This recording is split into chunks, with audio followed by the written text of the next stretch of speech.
in a typical RPG or whatever, it's like, okay, you've got to do a quest for somebody to get a key or solve a puzzle.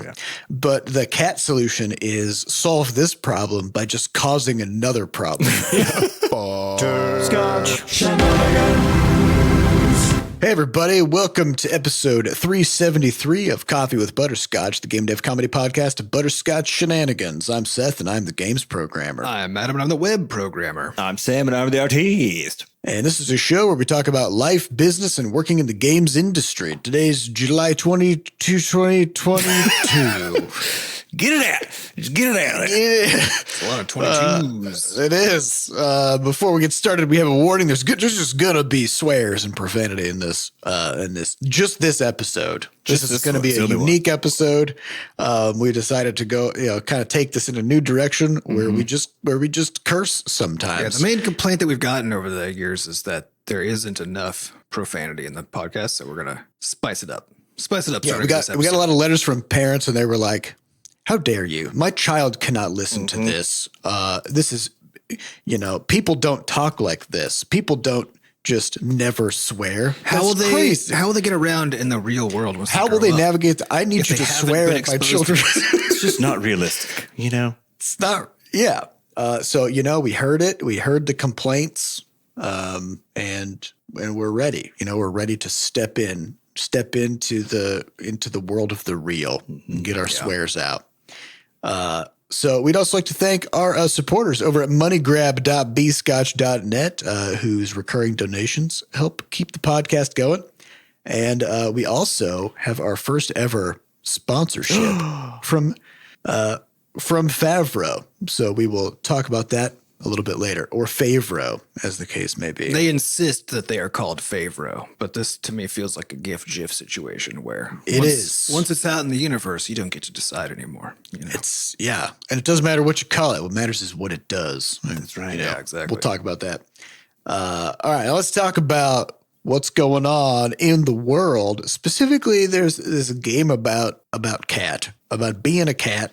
Yeah. Doing cat stuff. This game called Stray. Yeah. What's the deal with it? I have no idea. So people have been, it's got announced, I don't know, maybe 2 years ago or something, but it was announced via some beautiful cinematic trailer. And there's a whole, everybody on the internet loves cats things, even more so than they do in real life. I'm not really sure how that works exactly.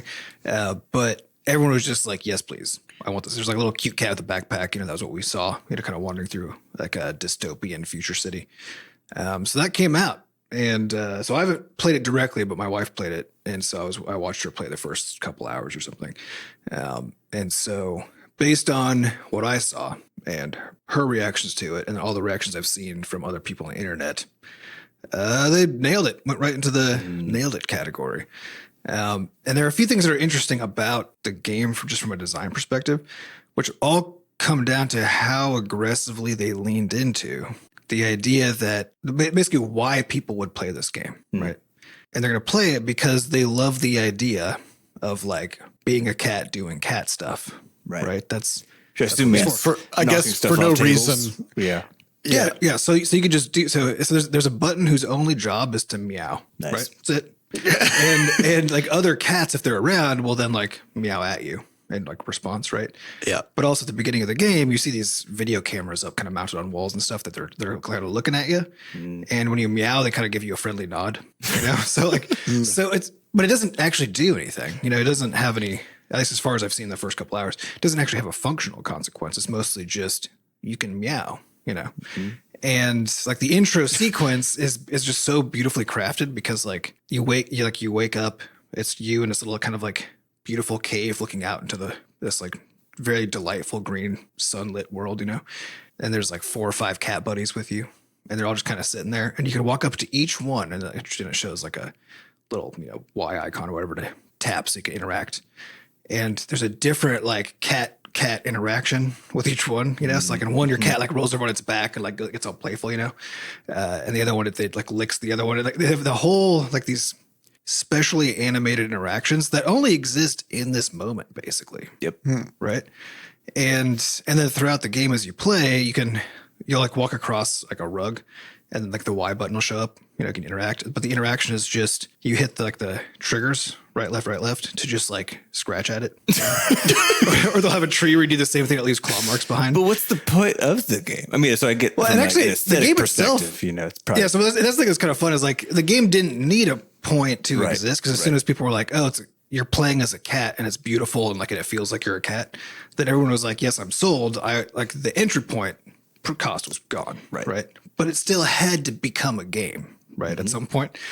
And so it ends up becoming this, I don't even know what you would call it, like this 3D platformer puzzler kind of thing, right I for a guess. cat game, But also an RPG because you're going through the world collecting stuff. You have this little robot buddy that you find. And so like you interact with the rest of the world, these little robot companions. it's like a 3D Metroidvania platformer, but you're a cat. Yeah, exactly. So and you're kind of like solving. It's like there's a scene where like there's these two robots like sitting on opposite sides of a buildings, and they're like throwing paint cans across to each other because they're like trying to move them from one place to the other. And you go try to interact with the guy, and he said, you know, he's just like, hey, he just says like, oh, hey, don't don't bother the other guy. Like we got to make sure we don't drop any of this paint or whatever. And I know. And so immediately you're like, yeah. So you're like, okay, I'll go bother this other guy. so you go over and you meow at him, right?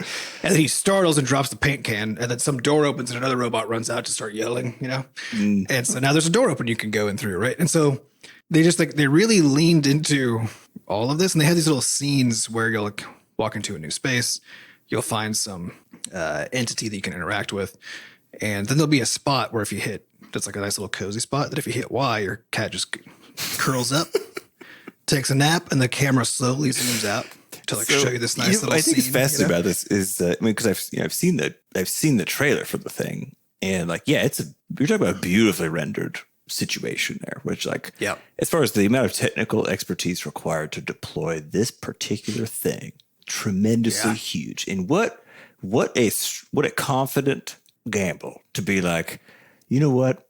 I don't think it matters what even is going on or happens. I think if you just nail the idea of being a cat, if you nail some of these like really context specific animations, I don't think it's good fucking matter. The best one. So anybody out there who has cats or has been around cats or just, you know, seen videos of cats, they do not like having stuff on them, right? It's like it's a cat thing. They hate it. I was gonna mention this. Yeah. And so like we have our cats, like we have one of our cats harness trained, so we can put a harness on him and he's fine. But it took a while. But the first thing that a cat always does when you put something on it, like a vest or whatever, is it just gets really low to the ground and then tries to walk and then just falls over as if they cannot move, you know? And it's like a very dramatic fashion, like a fainting couch, you know, kind of situation. Yeah. And they'll do this like a lot. And they'll just like kind of wind around this like really funny crouchy way. So in the game, when you get the backpack put on for the first time, your cat does this. Like the cat just like goes in this crouchy pose and like your controls don't work very well. Like it can't walk very well. And then it will just fall over. Like while you're trying to walk, it'll just like fall over onto its side and lay there for a bit, and it won't respond to you until it gets back up again, you know? And I mean, as far as I know, this is the only moment where that happens. Right. But this is where you can see they took this idea of like, oh, you're playing as a cat, right? And they could have pulled out just into, well, you're a cat and you're out there doing stuff. Yeah, you're right? live, So you're agile, you can knock stuff off counters about it. Yeah, and you could do a bunch of that stuff, right? But the thing that they really like bought into was the things that people love about cats. Right.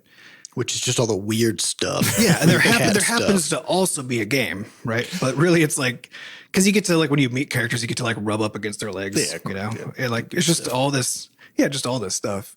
So it's, I think it nails that aspect so well that honestly, I didn't really think about the rest of the game, about like what it is that's going on. You know, we've been talking a lot about this with regards to, you know, our development with Crash Dance 2 and stuff, where it's recognizing that you can develop as like a core strength of a particular game or product, just the aesthetic experience of it alone. You don't worry about, like, everyone's, you know, very, very into, you know, the design and the mechanical aspect of game systems design and all that stuff. But the reality is that you can make something that is very, very appealing just because it is appealing. Like, there's no system that grabs your face, pulls you in for a year. You know, it's just enjoyable to lope around. This is how I kind of felt about like Rocket League Yep. Right. Where sort of like my initial, I'm much more into really like systems heavy games. So I play Kerbal Space Program and like RimWorld and World of Warcraft, like these games that have like just a lot of layers of systems and depth and complexity to them. Right. And that's my kind of jam, or so I thought, right? And then, and I, when I first saw Rocket League, I was like, this is just dumb. It's just like these dumb cars just whacking this ball around. And then it just took off so much that I started playing it, and I was like, you know what? Like you're just doing a couple of things in this game, but they're just so hilarious and fun that you could do that for hundreds of hours and just have a great time, right? And so like. Yeah, so like when you ask Sam, well, like what's the point in this game? And that never even like came to my mind. Question, you know what I mean? Yeah, because I was thinking the point like is you're having fun. And I was like, what's the point of being a cat? What's I mean, cats don't really worry about the answer to that question. They're just doing stuff. But I also loved Adam your description there about like the way that you solve this problem, which is like you need to get into an open door, right? And like. Or you need to get a door open to get to the next area.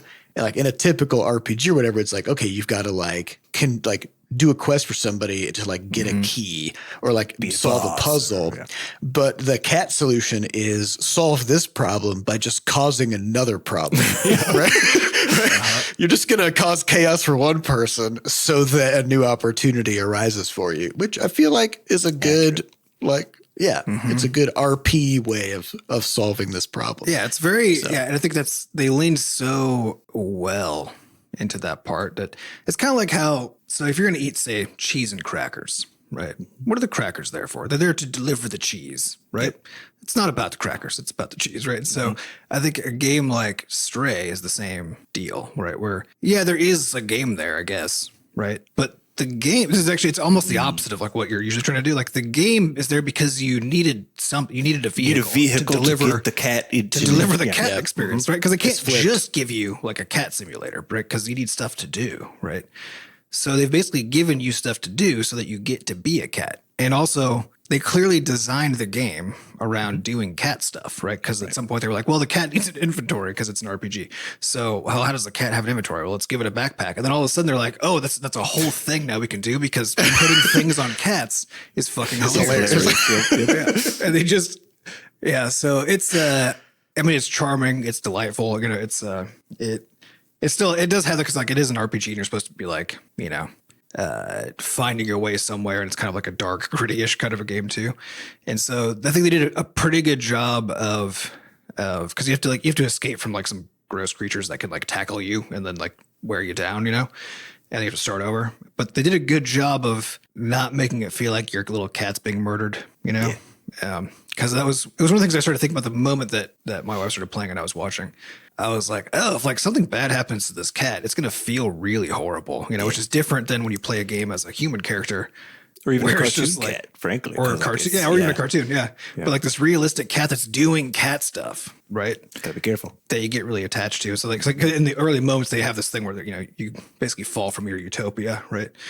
And like that scene is just like heart-wrenching, but it was like, but they still did it like in enough of a way where you're not going to get scarred from it. Cause you're like, it's going to be fine. Everything's going to be fine, So anyway, it's interesting. I would give it a nailed it. Nailed it. Yeah. The complaint that I've seen as of like starting today is people are mad because apparently if you like really blow through it, you can play the whole thing in like 5 hours, I guess, or something. So I imagine if you're not trying to do cat stuff, like exploring things and knocking things over and like jumping on things just to see, because a lot of the game too is like you can jump on all kinds of stuff, right? And like 3/4 of the time, there's no reason to be on that thing, right?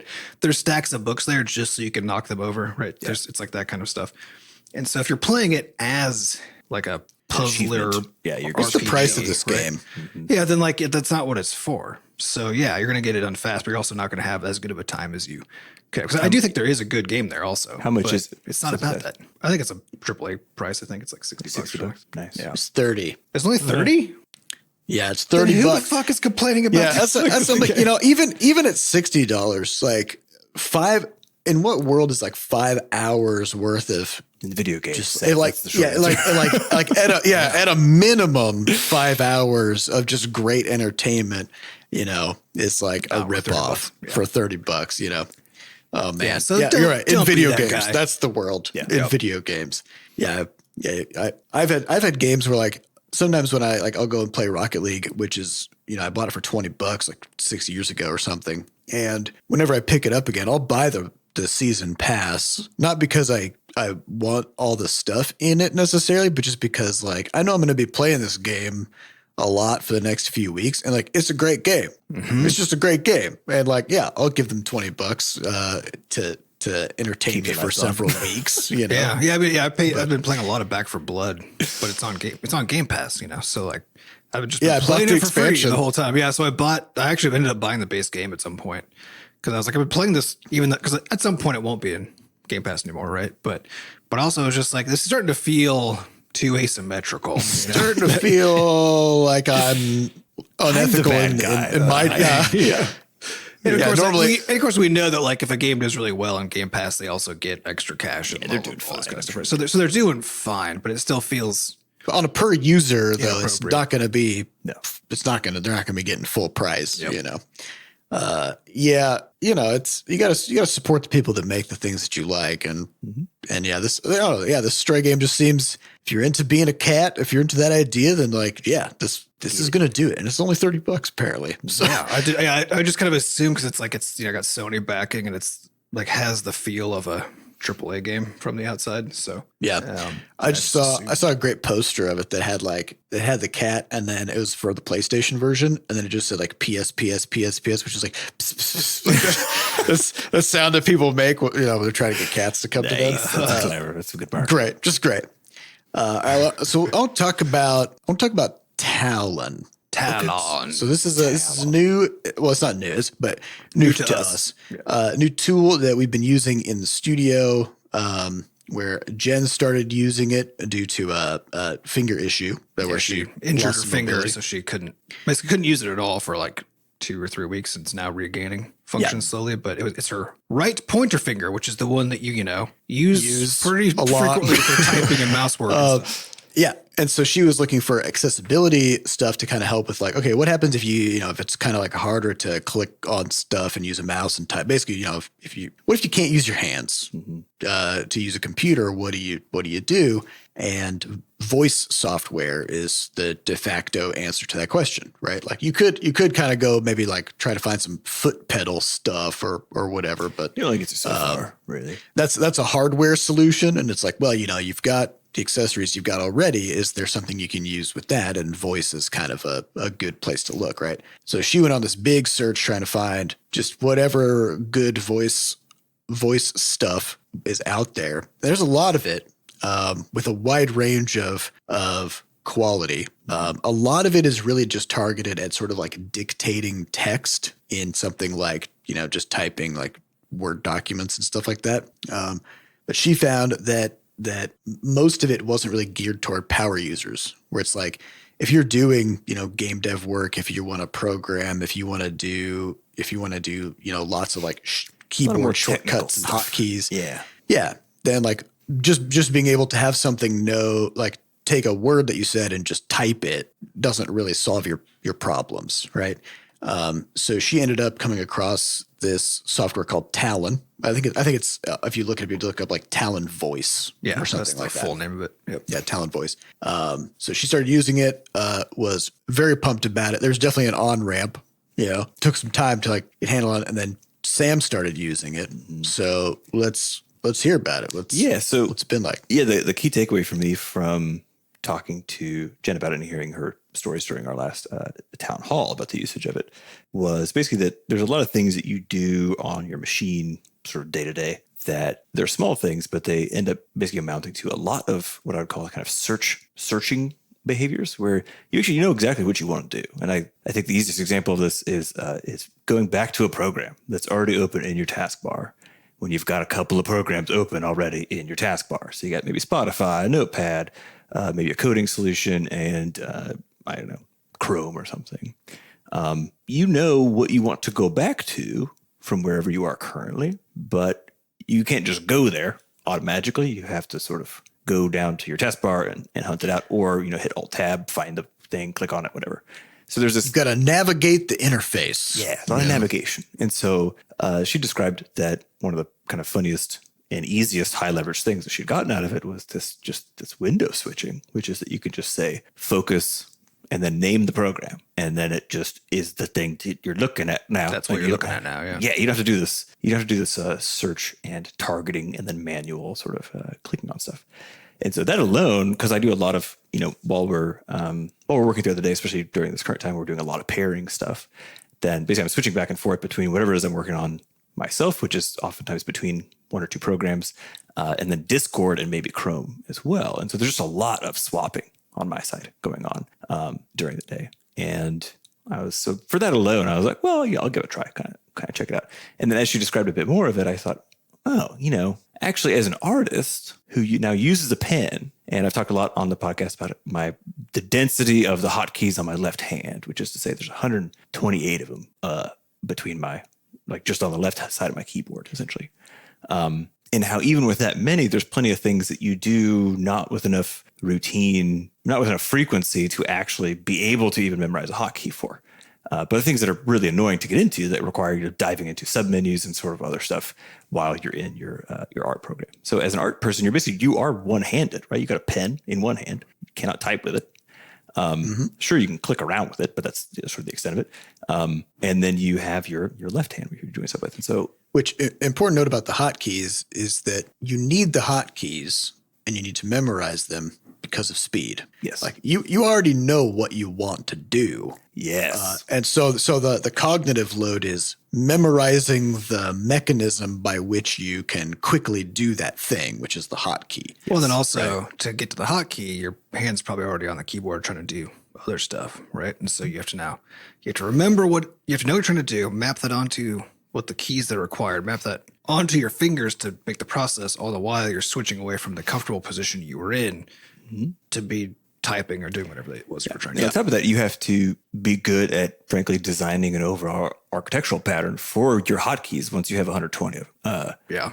And what I mean by that is you can't overload any given hand, any given finger, any given combo of keys, whatever. And then there's just the defects problem, which is if you have, for example, if you want to do a thing that's close to another thing in terms of hotkeys, it's very easy to sort of mash the wrong key or whatever else. Versus, again, if you know what you're trying to do, the knowing has full clarity. You're not confused. There's not a misknowing happening as far as what you're trying to do, but you could mangle it as you're trying to, get it done. And so, she and I talked about this, and then I had her kind of onboard me into it. And it's essentially built by a programmer who needed the ability to use his hands after having some injuries, and has a really wonderful community around it. It's open source software, but you can support on Patreon, which we are, the studio actually now.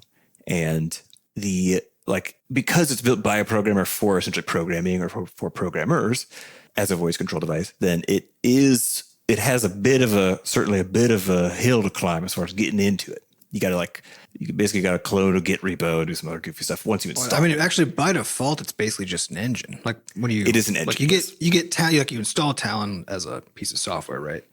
And then out of the gate, it basically doesn't do anything. Doesn't do anything at all. Yeah, at all. It can just be turned on, and then it starts listening to your voice, and then trying to map that against rules. But there aren't even any rules, right? And so you can use it. It's the least opinionated way to go about this at all. But then they have a common set of really well established collected kind of functionality. It's kind of app specific, and so you can basically, and that's just in somebody's Git repo as an open source project. So you can just pull it down and start using.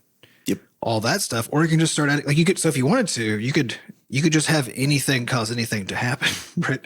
Yes. Because if you didn't even use that, it just went right to making your own stuff.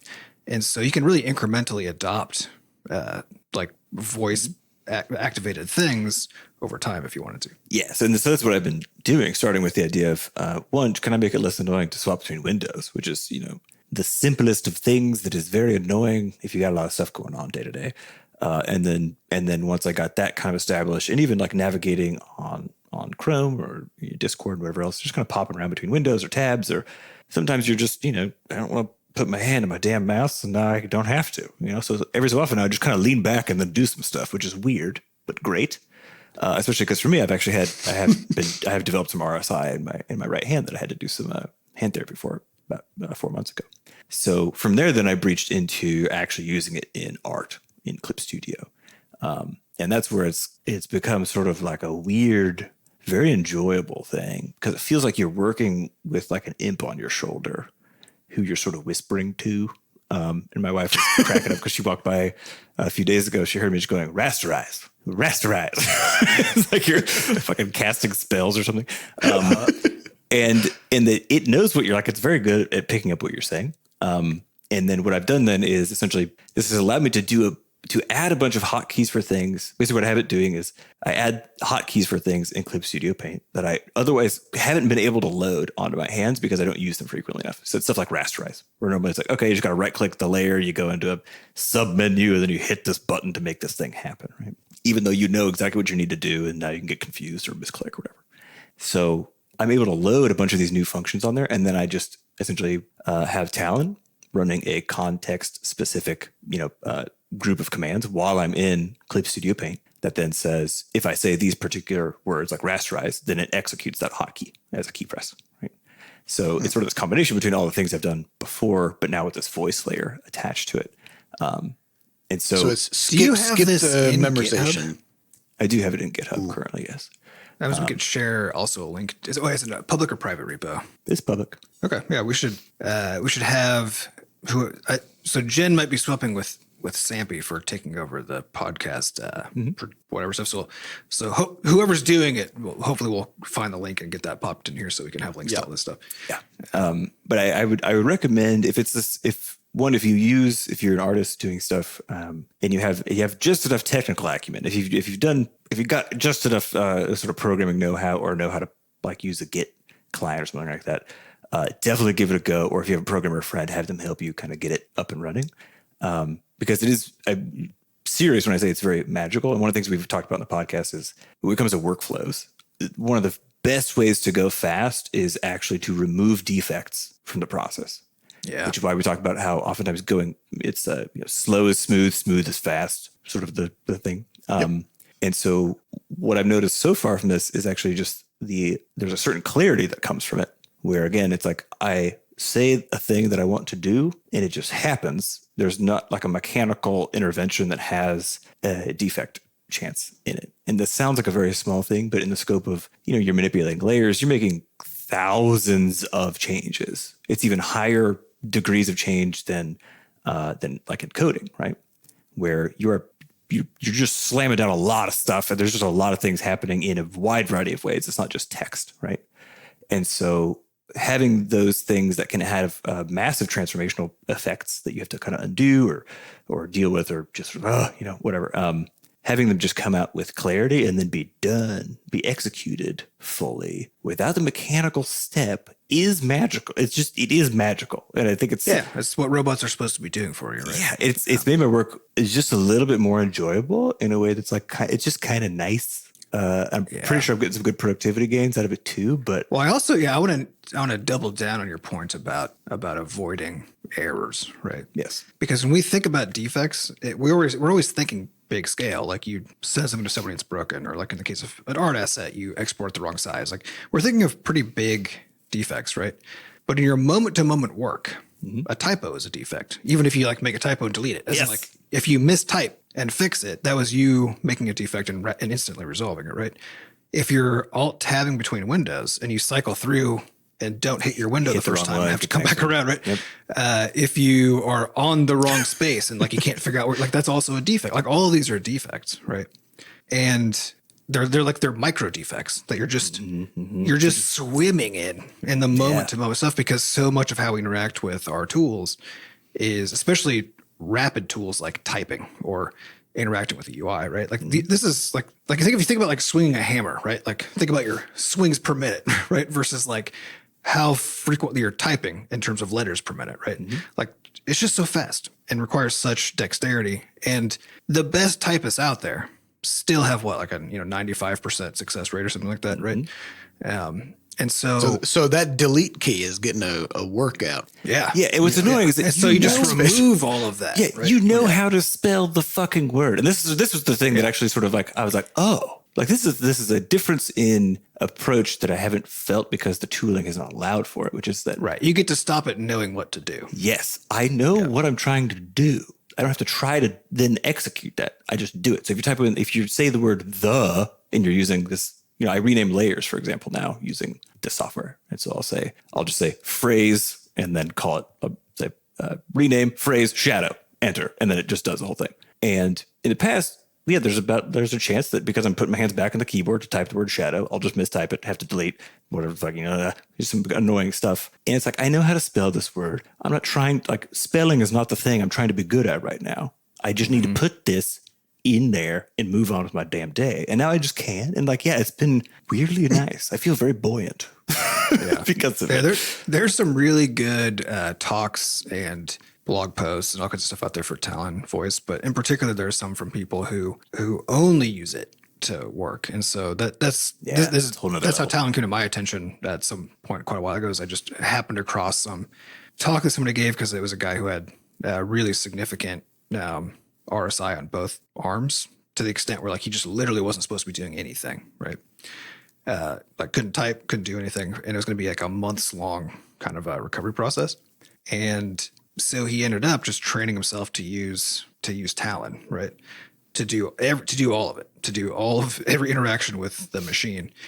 And there's a few other talks, talking about similar kinds of things. And then you can hear them now then giving you like kind of a demo of what it's like to like do the work there. And it's wild because it's just like them saying seemingly random stuff because especially in the programming context, you're not saying words most of the time. You're asking for actions, but you also want to be able to make it fast. So it's all like single syllable kinds of things all strung together, So it's really cryptic and fun. It feels very sci-fi.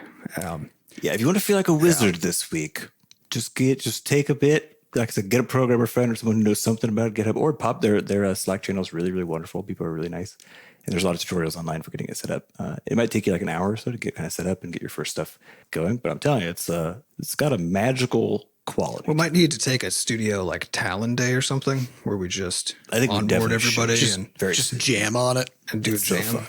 Yeah, we should probably do that. Actually. I got it already set up with Game Maker, so now I just say gameplay, and then it just boots the game. I don't have to worry about it. Which is great. Yeah, you're not hunting for it. Yeah, I was thinking about in my own workflow for programming that like one of the most common things that I'm always doing is trying to figure out what some code is doing and like navigating basically between parts of code that's distributed across files and whatever, right? So like in VS Code, the editor I use, there's this hotkeyed action called go to definition, right? So if you see something somewhere like a variable name and then you hit F12 on it or right click and hit go to definition or whatever, right? Then it takes you to wherever that thing is defined, which could be a different file somewhere, could be a different project even, right? It goes and it finds it and then opens that up for you. But that's over at F12, right? So it's like my hand has to fly across the keyboard to go hit it. And then the other one is alt left and right to basically move backwards and forwards to where your cursor has been. So like the workflow I have is like I'll hit F12 to go figure out what the hell this thing is and then hit alt left, right, to get back. And so now my right hand flies over to the F keys and flies down to the arrow keys, right, before it can come back home. And if I could instead just be like definition, back, right? Yeah. My hands don't even fucking move. And I'm just telling you, there, it's good. It's good. It's real good. I gotta bite the bullet and do it. I've been like, because it feels like one of those things. I'm like, should I do it on studio time? But yes. So then it's like a hobby thing because like I don't. It's not a hobby thing. It's an everything. No, I think we need to do a studio jam on it. Definitely. Yeah, and there's one other aspect of this that just kind of like it blew my mind with how obvious it is in retrospect, which is Jen was talking about working on a talk. And I've done lots of talks, and there's this process for developing a talk where, you've got to think about your subject material and then you write it. You write out all the stuff that you want to talk about, and then you kind of refine that, and then you start kind of essentially rehearsing it. You talk through it, see talking part of it. Practice it, see how it sounds, time it out, and then add stuff, remove stuff, whatever, right?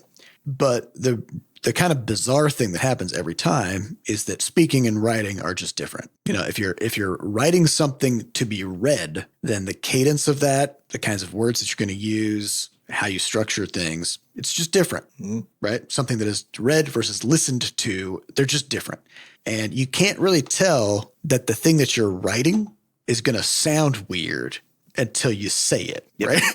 So it actually merges these two parts of what is the talk production process. Yeah. Into the first part, which is just Yeah, writing. which is don't write the talk, just talk the talk. Just say the stuff that you want to say, and Talon will, dictate it into a document for you, and you'll be able to hear immediately whether it sounds weird. It reminds me of, we talk about test-driven development, right? Which is like identify the problem immediately as it's created instead of 2 weeks downstream, right? Which is about how long it takes to write a talk and then go back and start refining it, right? So, yeah, so like, I've been thinking about that extremely lengthy process of preparing a talk, and now with something like with a tool like this in our toolkit, it's like, actually, I'm kind of interested in doing another talk. Curious to see what it's like. If I can cut the prep time in like half or a third, right? So, it's all about your like this is something that can just dramatically speed up your workflows, I think, if you use it really well. Now, speaking of workflows. Oh, nice segue. We got to talk about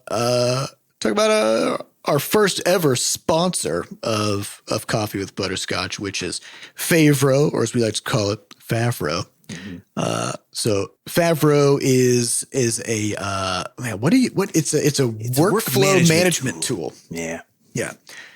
So we bounced around from a bunch of different things. Lots of people use things like Jira or ClickUp or Monday, whatever. And we found that because we do a lot of collaborations and we have a lot of sort of, I would call them like micro projects where maybe we have like an art asset that needs to be designed mechanically for a game, have sound effects brought into it, be programmed, all these different things. Highly collaborative work, basically, at the end of the day. Yeah. Where we've kind of got like one thing, but it actually has lots of pieces that have to move through a bunch of different workflows. And managing that kind of highly collaborative work was really hard for us in lots of other different workflow management applications. And then we came across Favro, which has this tremendous ability to have a thing be in multiple places at the same time. Yeah, their killer feature by miles that nobody else has. Is that exactly. So we can have the same card in an audio pipeline when we're working with FatBard to do audio stuff. That same card can be in my pipeline for programming. It can be in Sam's for art, and it's just the same card everywhere. And we can collaboratively take notes on it and document all the different pieces to deliver that new feature to the game. Yeah. So instead of having basically a billion tasks explode out of one feature because all those tasks have to be divvied up to everybody and split across all these different workflows, you just have your feature. It's all in one place. It's just one feature card. That's it. Well, and it reduces the weight of overhead of designing a workflow, right? Because in all the other systems that we've used, we had to have like, well, okay, we all need to be in the same place so we can look at the same place, like on in the boards, right? Because the cards can only be one place, right? So we would need to then we had to like minimize the number of boards we had and then try to make them as generic as possible to support multiple kinds of work. Where now if we're working on something like last summer, we're doing a whole bunch of biz dev stuff, right? And normally I would be like, oh, okay, I guess a new biz dev board, or because like Sam and I needed to collaborate on some stuff, And I was like, no, I'll just make a new. I'll just make a new card or a new whatever you call it. I guess it's new workflow. It's called a new workflow, but a new workflow where the columns are exactly the things that make the most sense for doing this business stuff work I'm doing, right? Yeah. And where I could it's about the status of business deals, right? But now it's just nestled in right there next to my other boards doing other stuff that are my boards that I decide what the workflow looks like. And if I need Sam to do something, I just give him the card. I just drop it into his inbox, which is a different board. Yeah, and he can just make whatever workflows he needs. He can put it through whatever workflow he wants. Yeah, you stay out of my business. I work like a weirdo. Yeah. I'm yelling at my So it's been kind of a game changer for us just because every department, every piece of work, every kind of project, they have their own kinds of they have their own kinds of processes that you want to take them through. And Favro allows you to create customizable workflows and processes for different kinds of work, but also keeping them self-contained because it's the same card that can exist in multiple places. So. Well, I think the thing that all other workflows do, other workflow tools do, is they make you bend your work to the workflow, right? Mm-hmm. So you change the way you do work so that the tool can support it. And then Favro is the only one we've actually worked with that was so unopinionated and gave us this, again, killer feature of having multiple boards and just moving cards across them. That it meant that we got to suddenly design workflows that made sense for the work, not for the tool, right? Because the tool could support it. Yep. And that is the thing. Although I will admit that gave us some initial extra time required to figure out like, oh, we can do anything though. So how do we set this up? So it puts the problem where the problem should be. Exactly. Which is how do I map the work that we're doing onto this tool, given that it can do it? Yeah. So big thanks to them for sponsoring the podcast. And, we are big believers in the idea that like we wouldn't take a sponsorship from something that we aren't using and that we don't believe in, right? And we've been using the hell out of this thing for quite a while. It's great. We love it. So definitely check it out. You can go to the link at favro.com/bscotch. That's favro.com/bscotch. Go there, check it out. You'll like it, I think. Yep. All right, so we got time for a little question. Just a little one. Let's hit it. Okay. This question comes from podcast.bscotch.net. If you want to get your question onto a future episode, just go there and ask it. Highest upvoted question comes from OopkooPadwinna, who says, "Hi, I'm a back-end and web developer in the gaming sphere, and I would love to hear more about the architecture of the game changer. This could be too niche for the podcast, so would you consider doing a devlog on it? As a cheeky secondary question, what are your future plans for the game changer? Open sourcing it, standalone licensing, keeping it internal, etc." I thought you said a little question. That was that's a big foul. That was like 3 big questions all rolled into. I put little in quotes. Okay, I didn't see it. It's a podcast, so I didn't get the visual. There's a wink.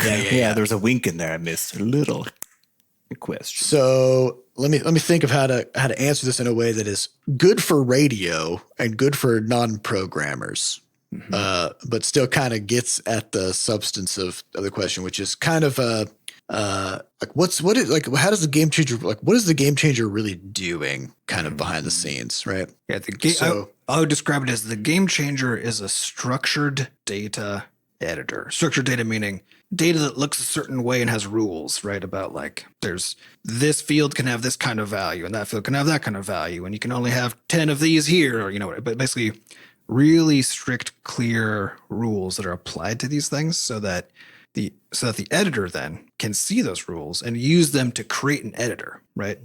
Yep. So it's using the rules to make the editor. The rules are also being used by the program to validate the input that comes in, right?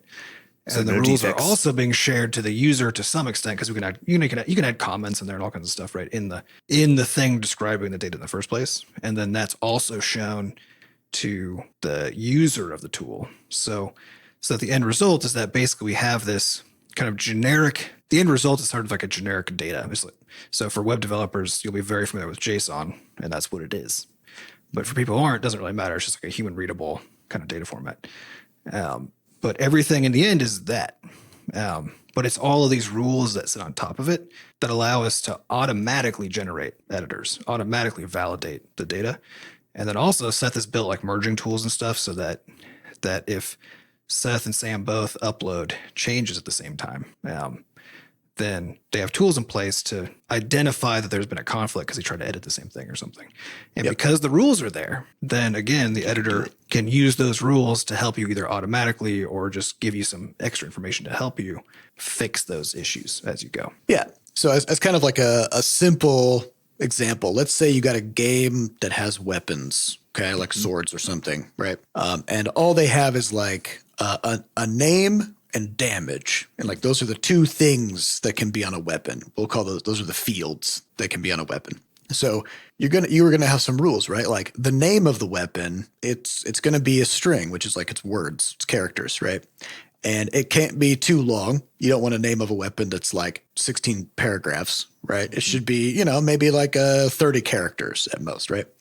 So you're gonna describe this and you're gonna say, okay, I have a thing called a weapon. It has a thing that has a field called name. That's a string, and it's maximum of 30 characters. Those are the rules, okay? And then the weapon has a damage. Well, damage is a different thing, right? That's a number. Well, what are the rules for the number? Well, maybe probably can't go below 0.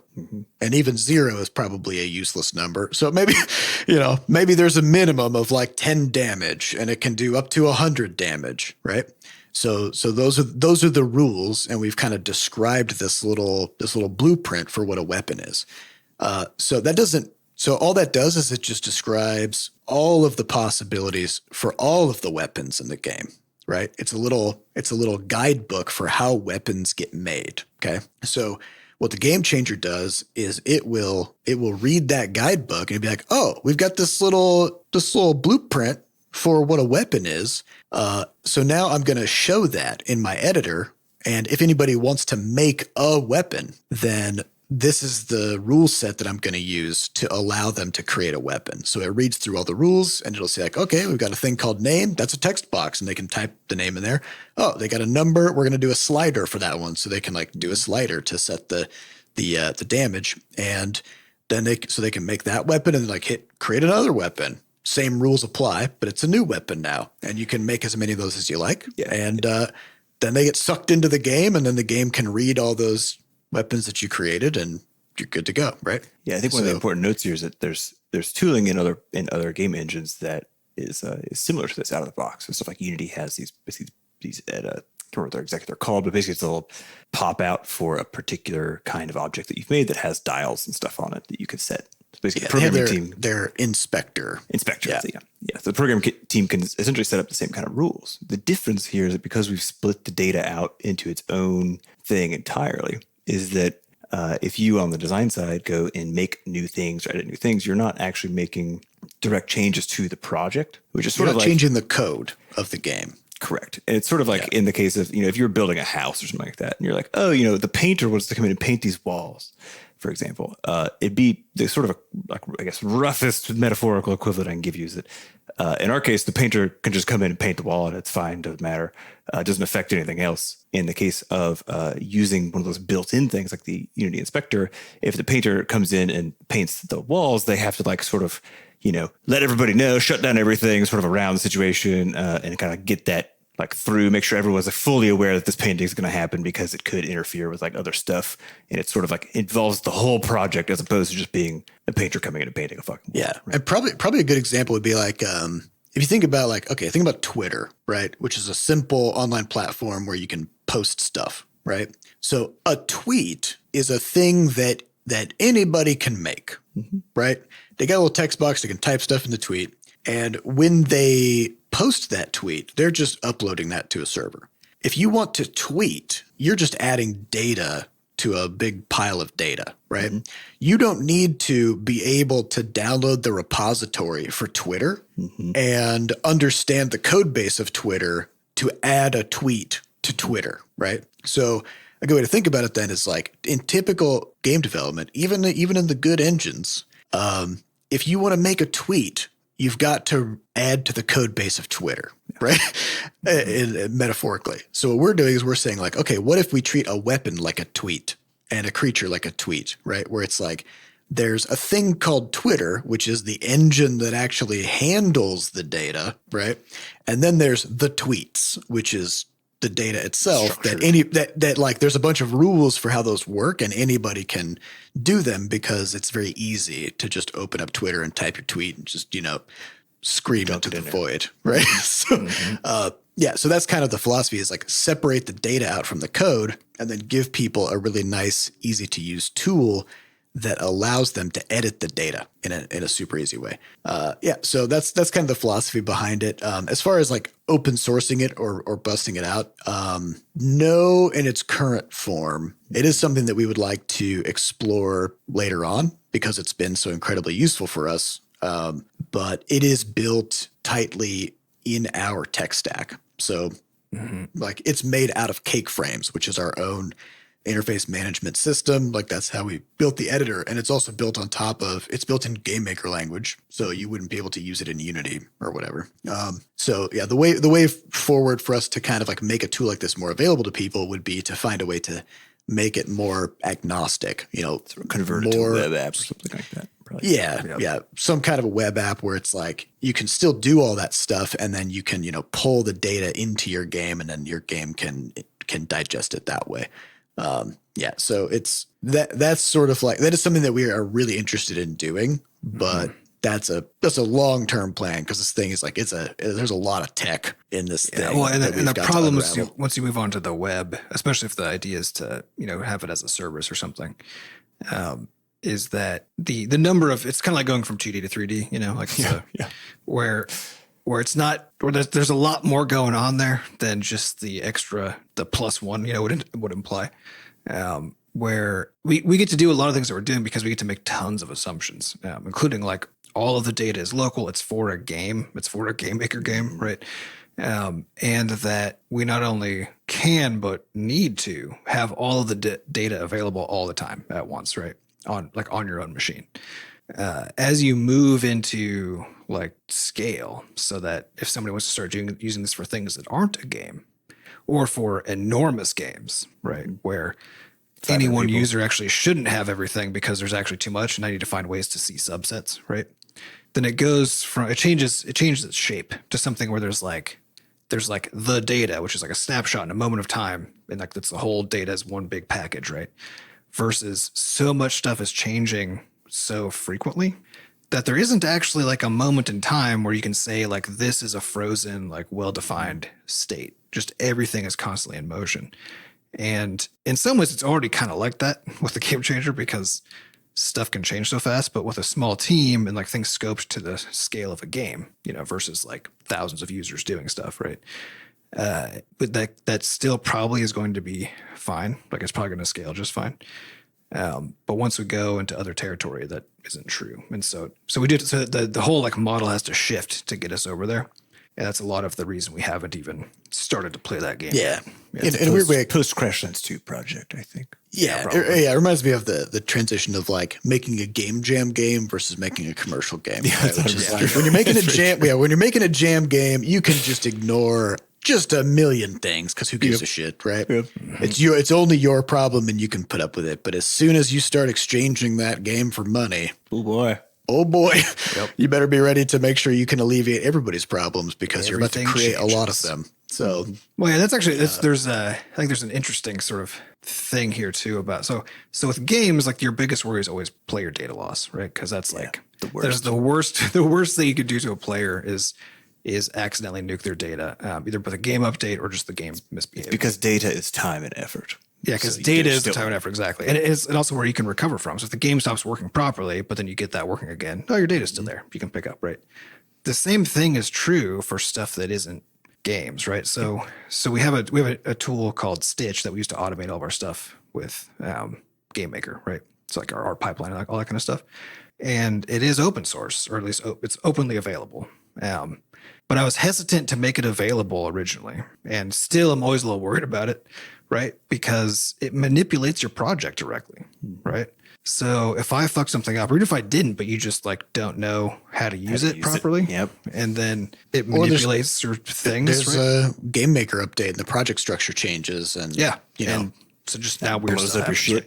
Yeah, exactly. Yeah, there's all these ways that basically this tool, because it operates directly on your files and stuff, right, could basically permanently destroy and corrupt your data. And if that's a game that you've been working on for months or years or whatever, right? That when we could just nuke that, Yeah, but that's what Git is for. Well, exactly. And that's actually why the thing, like it checks to see if you're in a Git repository and then checks to see that you're up to date. All that kind of stuff. So that's built, and you can tell it to not, but you have to literally type in dangerously allow like blah blah blah, right? Like as the name. You gotta really sign on for the danger that you're about to. Because we also need to bypass that, on occasion. But the idea is that you have to do it intentionally. But the point being that as we move this into new territory where we start to take on other people's stuff, because like within our own studio we can do training, we can make sure everyone knows exactly what's going on, and the tool itself doesn't have to necessarily protect against all bad outcomes, right? Mm-hmm. Because as a team we can do that through training and best practices and all of that, right? So that's something that we wouldn't. There could be something that would break in a horrible way, but nobody on our team would even imagine doing it. And so it's fine. That's a potential problem, right? But the moment a thing hits users out in user space, also known as chaos monkeys. The moment it's the chaos monkeys, everything that could possibly happen is going to happen now. And if the outcomes of some of those things is just permanent data loss, and that data is something that somebody's business depends on, right? Yeah, as a whole.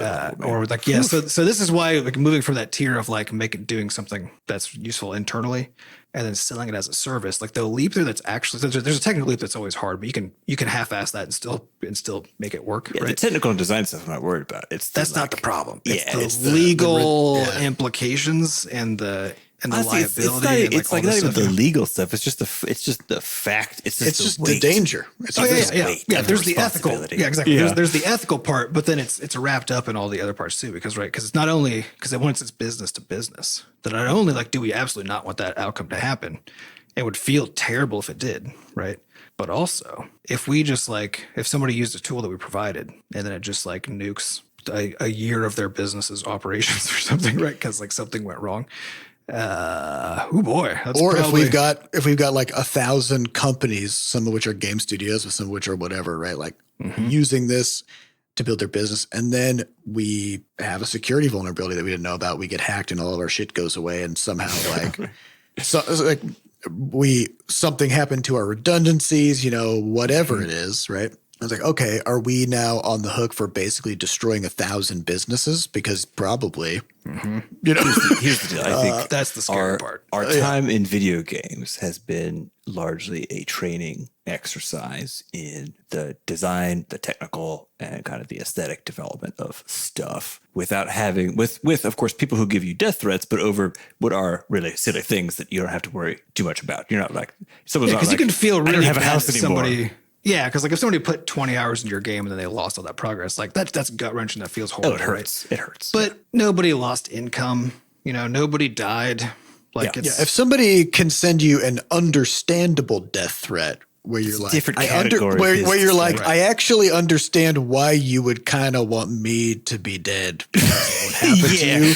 At that point, you're like, all right, that's a lot of responsibility. Yeah, I think it's like all the game stuff has given us the space to develop all the other skills, such that I think if we ever decide to actually enter into that SaaS domain, then we can focus on that other part as opposed to just the design tech part. Yeah, because having to do that all at once is, and I see a lot of these companies who are like, there's like this whole like building in public movement where people try to like build tech in their spare time and then sell some like little one-off service, And it's very cool, and there's lots of neat little services coming out of this. But something that I don't see anybody talking about in all of this at all is like, how does your legal agreement work? How do you guarantee, that nothing bad will happen to your users or to I think you don't. I think that's what the huge terms of service is. Well, yeah, you don't. But the thing is, like, they're not even like thinking about that. They're focused solely on like, Nobody talks about that. they don't talk about it. They're focused solely on making the service, making the product. And the assumption is basically just that, well, everything's going to be fine. Right.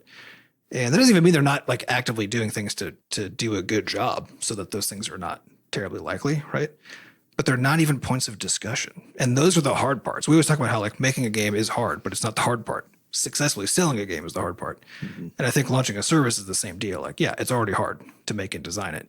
But the hard part is actually selling it successfully in a way that you are not In a safe way. Yeah, downstream becomes a big problem. Which safe for you and everybody else, right? It's so there's a lot of considerations there. We would love to explore that when the time is right because it's been a really fun tool to work on. But there's a lot. All right, well, that's all the time we have for this week. I would like to thank our producers, Fat Bard and Jen Coster, for putting the podcast together, and thanks to our community moderators who keep our Discord running. To get more involved in the Butterscotch community, just go to podcast.bscotch.net, where we have links to the Discord, a way for you to donate, and links to the archives. And, of course, thank you to today's sponsor, Favro, our first ever sponsor. Big deal. We're very pumped about it. And, Go there. Yeah. Go to favro.com/bscotch. Again, it's FAV as in van. Very RO. Yep. Favro.com/bscotch. There's a 2-week trial. You'll land on a page that tells you about using this in the video games industry. And so you can find videos, you can find all kinds of good stuff there. So definitely go there. Go there, check it out. It's great. Thank you all for listening, and we'll see you next week. Goodbye. Bye.